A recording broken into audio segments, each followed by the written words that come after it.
అన్ని మండలాల్లో ఎక్కడికి వెళ్ళినా విశేష స్పందన. మహానాడు కోసం ప్రజలు ఎదురు చూస్తున్నారు. అలాగే గ్రామాలకు వెళ్తే నాయకులందరూ ఉత్సాహంగా ఉన్నారు. ఆ ప్రజలు గతంలో ఎప్పుడు ప్రత్యక్షంగా కార్యక్రమాల్లో పాల్గొన్నటువంటి వాళ్ళు కూడా ఉత్సాహంగా వచ్చి ముందుకొచ్చి మేమందరం మహానాడికి వస్తున్నామని చెప్పడం నాకు ఎంతో సంతోషం అనిపించింది. 15,000 నుండి 18,000 దాకా ఇక్కడ పులివెందుల నియోజకవర్గం నుండి పెద్ద ఎత్తున కార్యకర్తలు తరలి వెళ్తున్నారు. అట్లాగే భోజనాల కోసం కూడా పైకి వెళ్ళేటువంటి నియోజకవర్గాలు కూడా పులివెందులో చక్కటి భోజనానికి కూడా ఏర్పాటు చేయడం విశేషంగా ఇన్ఛార్జి బీటెక్ రవి గారు చాలా చక్కగా ఏర్పాట్లన్నీ కూడా చూస్తున్నారు, పర్యవేక్షిస్తున్నారు. ఈసారి మహానాడు మళ్ళీ 40 ఏళ్ళు యువశక్తితో ఒక మహాశక్తిగా పార్టీని మార్చే దిశగా ముందుకెళ్తుంది. గతంలో ఎప్పుడు కూడా మన రాష్ట్రంలో కానీ సమైక్య రాష్ట్రం ఉన్నప్పుడు కానీ మన రాష్ట్ర విభజన తర్వాత కానీ ఎప్పుడు కూడా 94%తో ఒక ప్రభుత్వం ఏర్పడాల. 94% ఎమ్మెల్యేలతో గెలిపించి ఎన్డీఏ ఎమ్మెల్యేలు గెలిపించి ఈరోజు ప్రజలు పట్టం కట్టారు. ఈరోజు ఆ ప్రభావం అంతా కూడా ఇక్కడ కూడా పులివెందుల్లో కూడా ఈరోజు ప్రజల నుండి గొప్ప ఆదరణ పెరగటం చాలా విశేషం. నిన్న ఎన్నికల ముందుకి ఇప్పటికీ చాలా మార్పు వచ్చింది పులివెందుల ప్రాంతంలో. సో ఇవన్నీ కూడా ఒక శుభసూచకంగా కనిపిస్తూ ఉంది. మహానాడు 29వ తారీఖు మధ్యాహ్నం జరిగేటువంటి బహిరంగ సభలో లక్షలాది మంది ఈ సభలో పాల్గొంటున్నారు. ఈ సభను చూడటం, పాల్గొనడం కూడా ఒక అదృష్టం. ఆ విధంగా ప్రజలు భావిస్తున్నారు, కార్యకర్తలు భావిస్తున్నారు. లక్షలాది మందితో ఈ సభని విజయవంతం చేయడానికి కార్యకర్తలు, ప్రజలు ఎదురు చూస్తూ చాలా అభినందన. సో నేను ఈ ప్రాంతం మొట్టమొదటి చూశాను. చక్కగా చంద్రబాబు గారు చేసినటువంటి పనులు బ్రహ్మాండంగా ముందుకెళ్ళి రాజశేఖర రెడ్డి గారి టైంలో మొదలుపెట్టిన పనులు పూర్తిగా అనేటువంటివి తర్వాత చంద్రబాబు నాయుడు గారు పూర్తి చేయడం కూడా ఈరోజు ప్రజలు అభినందిస్తున్నారు. భవిష్యత్తులో రైతాంగానికి మైనర్ కాలువల ద్వారా కూడా ప్రతి ఎకరానికి నీళ్ళు అందించే విధంగా ఇక్కడ ఉన్నటువంటి జనవరులు ఉపయోగించుకొని రైతుల ఆర్థిక ప్రగతికి బాటలు వేయడం జరిగింది. బనకచెర్ల ప్రాజెక్టు, గోదావరి బనకచెర్ల ప్రాజెక్టు రాయలసీమ ప్రజల్లో రత్నాలు పండించేటువంటి ఒక గొప్ప ప్రాజెక్టు. మా వినుకొండ నియోజకవర్గంలోని బల్లాపల్లి రిజర్వాయర్ మా ప్రాంత ప్రజలు నష్టపోతారు. మాకు ఒకంత బాధగా ఉన్నప్పటికీ బహుళార్థ ప్రయోజనాల కోసం కొన్ని త్యాగాలు చేయాల్సినటువంటి పరిస్థితి వచ్చింది. సో బల్లాపల్లిని రిజర్వాయర్ ఉన్న 200 TMC దాకా అక్కడ నిల్వ ఉంచి వాటర్ని అవన్నీ కూడా ఇక్కడ సాగునీరు కోసం ఉపయోగించే విధంగా చంద్రబాబు నాయుడు గారు ఒక గొప్ప యజ్ఞం చేస్తూ ఉన్నారు. చరిత్రలో నిలిచిపోతారు చంద్రబాబు గారు. ఎందుకంటే ఈ పోలవరం బనకచెర్ల అనే ప్రాజెక్టు కొన్ని ప్రాంతాల్లో 2 పంటలు పండించుకోవడానికి సాగర్ జలాలతో గతంలో 1 పంట పండించుకునే మేము ఈ గోదావరి నీళ్లు బనకచెర్ల ప్రాజెక్టు రావడం వల్ల 2వ పంట మేము మొదటి పంట గోదావరి నీళ్ళతో 2వ పంట సాగర్ జలాలతో పండించుకునే అవకాశం మాకు వస్తుంది. ఈ రాయలసీమ మొత్తం కూడా సస్యశ్యామం అవడానికి ఈ ప్రాజెక్టు మేజర్గా రాయలసీమకే 90% మొత్తం కూడా ఉపయోగపడబోతూ ఉంది. సో ఇది ఒక భగవంతుడిచ్చిన సంకల్పంగా, చంద్రబాబు గారి సంకల్పం ఒక భగవంతుడిచ్చిన సంకల్పంగా నేను భావిస్తున్నాను. చంద్రబాబు గారు చరిత్రలో రాష్ట్ర ప్రజల హృదయాల్లో నిలిచిపోతారు. ఏ ముఖ్యమంత్రి ఇంత పెద్ద ప్రాజెక్టులు చేయాలి? పోలవరం ప్రాజెక్టు ఆయన చేతి మీద పూర్తవుంది. గత ప్రభుత్వం 2% కూడా పూర్తి చేయలేదు. గతంలో 73% చేసిన చంద్రబాబు గారు ఈసారి ఆ ప్రాజెక్టు తొందరలోనే మరో 2 సంవత్సరాలు పోలవరం ప్రాజెక్ట్ పూర్తి చేస్తారు. బనకచెర్ల రాష్ట్ర భవిష్యత్తుకి ఒక గుండెకాయలాగా తయారవుతుంది. ముఖ్యంగా రాయలసీమ ప్రాంత ప్రజలు గొప్ప అదృష్టం అండి.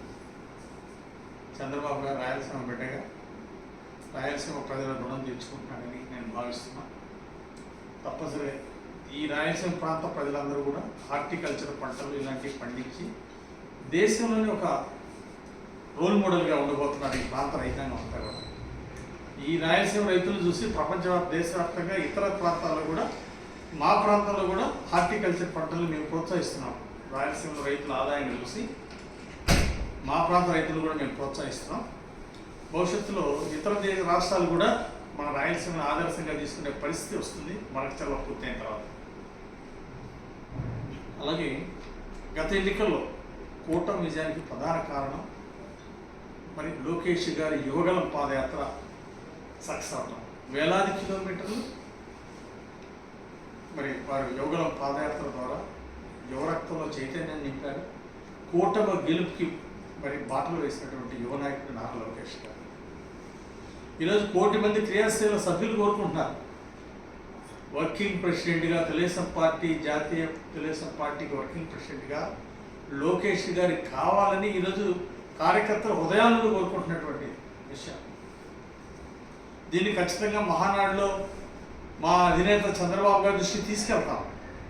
ఈరోజు పార్టీని మరో 40 సంవత్సరాల పాటు యువరక్తంతో నింపి విజన్ 2047 సాధించుకొని మరో అడుగు ముందుకేయాల్సిన అవసరం ఉంది. దానికోసం ఈరోజు విజన్ 2047 సాధించాలంటే సమర్థమైన ఎన్డీఏ ప్రభుత్వం ముందుకు తీసుకెళ్లాల్సిన అవసరం ఉంది. తెలుగుదేశం పార్టీ బలంగా ఉన్నప్పుడు ఎన్డీఏని కూడా బలంగా ముందుకు తీసుకెళ్ళి భవిష్యత్తులో ఇంకెన్నో ఈసారి 100% సీట్లు కూడా సాధించే దిశగా 94% నుండి 100% దిశగా ఎన్డీఏ ముందుకెళ్తుంది. దాని లక్ష్యంగా ఈరోజు యువతే కాదు మేధావులు, యువతతో పాటు మేధావులు 1 కోటి మంది క్రియాశీల సభ్యులందరూ కూడా యువ నాయకుడు లోకేష్ గారు పార్టీ పగ్గాలు పట్టుకోవాలా. అలాగే వర్కింగ్ కమిటీ ప్రెసిడెంట్గా జాతీయ తెలుగుదేశం పార్టీకి వర్కింగ్ కమిటీ ప్రెసిడెంట్గా లోకేష్ గారు ఉండాలని ఈరోజు కార్యకర్తల అందరి ఆకాంక్ష. 1 కోటి మంది కార్యకర్తలతో పాటు మేధావులు, అనేక మంది విద్యావేత్తలు, మేధావులందరూ కూడా రాష్ట్ర భవిష్యత్తు కోసం అలాగే తెలుగుదేశం పార్టీ యువ నాయకత్వంతో ముందుకెళ్ళడం కోసం రాష్ట్ర భవిష్యత్తు కోసం లోకేష్ గారికి ఆ అవకాశం ఇవ్వాలని చెప్పేసి ప్రజలందరూ ఆకాంక్షిస్తున్నారు. తప్పనిసరిగా ఈ మహానాడులో తప్పనిసరిగా మా అధినేత చంద్రబాబు గారి దృష్టికి మేమందరం తీసుకెళ్తాం. లోకేష్ గారికి వర్కింగ్ కమిటీ ప్రెసిడెంట్గా ఇవ్వాలని మేమందరం కోరతాం మహానాడు వేదిక. అలాగే ఈరోజు ప్రతి ఇంటికి ఒక పారిశ్రామికవేత్త కావాలని చంద్రబాబు గారి లక్ష్యం. ఒకప్పుడు 2020లో లక్ష్యం ఏంటి? ఆ రోజు హైటెక్ సిటీ కట్టి ఇంటికి ఒక ప్రతి గ్రామం నుండి ఐటీ చదివిన విద్యార్థులు అలాగే ఐటీ ఉద్యోగాలు చేసేవాళ్ళు కావాలి, లక్షల సంపాదన కావాలని ఆ రోజు ప్రతి గ్రామం నుండి రావాలని ఆ రోజు చంద్రబాబు గారు సంకల్పం చేసి హైటెక్ సిటీ కట్టారు.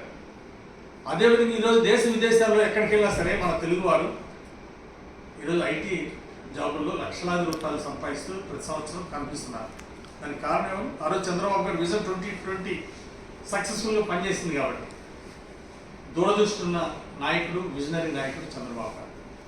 ఆ రోజు 2020 ఏ విధంగా విజయవంతమైందో ఈరోజు 2047లో కల్లా ప్రతి ఇంటికి ఒక పారిశ్రామికవేత్త, ప్రతి ఇంటికి ఒక ఐటీ ఎంప్లాయీ, ఆ విధంగా ఒక్కొక్క కుటుంబం తలసరి ఆదాయం 55 లక్షలు, సంవత్సరానికి 55 లక్షలు ఒక్కొక్క కుటుంబం తలసరి ఆదాయం ఉండే విధంగా ముందుకెళ్లాల్సిన అవసరం ఉంది. ఇది విజన్ 2047 సాధించాలనే లక్ష్యం చంద్రబాబు గారి లక్ష్యం. ఆ లక్ష్యాన్ని సాధించాలంటే ఈరోజు లోకేష్ గారికి వర్కింగ్ కమిటీ ప్రెసిడెంట్ ఇవ్వాల్సిన అవసరం ఉంది. ఎందుకంటే మరి ఆ రోజు ఐటీ శాఖ మంత్రిగా లోకేష్ గారు గతంలో 2014-19 మధ్య ఆ రోజు ఐటీ శాఖ మంత్రిగా ఎన్నో విజయాలు సాధించారు. అనేక ఉద్యోగ అవకాశాలు తీసుకొచ్చారు. విశాఖపట్నాన్ని ఐటీ హబ్గా తీర్చిదిద్దారు లోకేష్ గారు. తర్వాత పంచాయతీరాజ్ శాఖ మంత్రిగా జాతీయ స్థాయిలో అనేక అవార్డులు తీసుకొచ్చారు మన రాష్ట్రానికి ఆ రోజు లోకేష్ గారు.